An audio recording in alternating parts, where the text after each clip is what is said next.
Условите во домот се релативно добри. Овој дом е реновиран пред 10 години, така да просторните услови се релативно добри.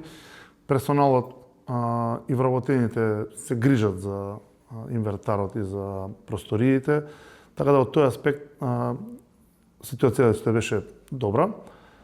Имавме малку проблеми или малку повеќе проблеми во делот на исхраната заради некои нереализирани договори за јавни набавки.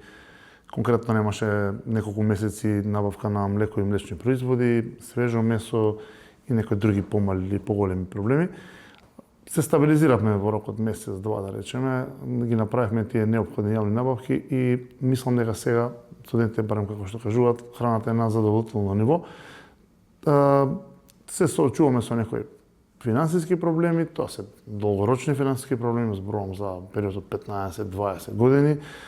Цената е останата од 2005 или 2006 чина миста за сместување и работиме во комуникација со владата, со министрите, со министерката конкретно, за изнаоѓање решенија за да се надменат тие проблеми, еднаш веќе конечно се надменат после толку долги години. Долговите главно се направени заради ниската цена. Значи, таа цена не ги задоволува потребите за да можат да бидат рентабилни и финансиски стабилни домовите.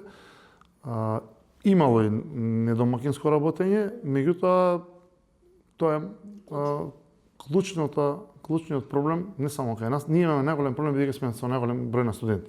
Заради тоа што ние се финансираме единствено од партиципација на студентите. Значи, како што се зголемува бројот на студенти, така се зголемуваат и долговите, нормално.